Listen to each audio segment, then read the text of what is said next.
Right now, I am furious.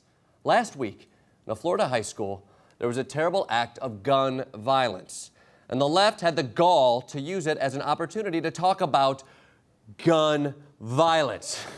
We've seen this before. It's when our Second Amendment is most under attack. An incident like this takes place. The Lib says that they want some common sense gun reform, but we all know they just want to break into my bunker, steal all my Bang Bang toys, and smelt them down into Obamacare. But every time these freedom haters rage against the machine gun, we throw the book at them. Specifically, this book. The Playbook for Evading Gun Control Debates. Now, loyal opposers will remember we last dusted this thing off back in October, and it's full of classic tactics like, now is not the time to talk about guns, or solving one thing won't solve everything, or hey, what's over there? Works every time.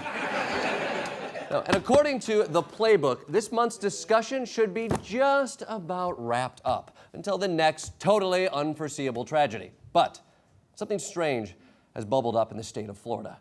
No, it's not Pensacola's subterranean meth Godzilla. We'll get to that later. Apparently, some of the students in Parkland didn't do the assigned reading. Young students and teachers, now survivors, are demanding tougher gun laws.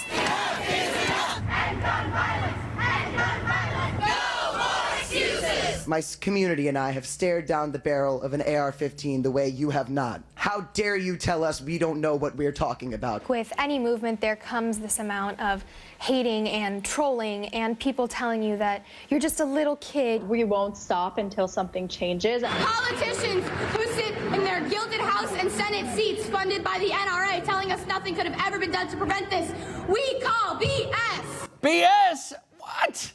Don't you dare drag Blake Shelton into this. He is just a family man who likes to hit a button and spin in a chair. Look, kids, I know what this is. Like teen whisperer Bill O'Reilly says, this political engagement is just because you're in an emotional state and facing extreme peer pressure. And Bill knows a thing or two about peer pressure. His peers pressured him right out of a job. So he knows that these opinions you're feeling right now aren't real. You know what? Look, let me rap at you guys. Hey, I get it.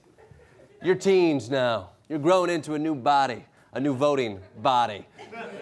So it's normal to go through some changes. Maybe your opinions on welfare sprouted up overnight, or your views on taxes have gotten a little hairy. But you should not experiment with gun control. It's dangerous. Don't let one fling with activism ruin your whole conservative future. This is why the only safe method of civic engagement is abstinence. All the cool kids are doing it, or not doing it. So the next time you want to get hot and heavy at a protest or go down on a ballot at a local election, just say no.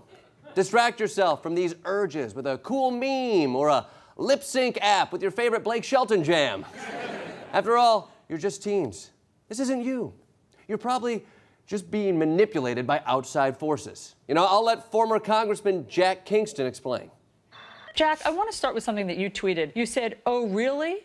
Students are planning a nationwide rally, not left-wing gun control activists using 17-year-old kids in the wake of a horrible tragedy. Hashtag Soros, hashtag resistance, hashtag Antifa, hashtag DNC. You're serious? Allison, you think these kids aren't acting on their own volition? Let's ask ourselves, do we really think that, and I say this sincerely, do we really think 17-year-olds on their own are going to plan a nationwide rally? Yes, right.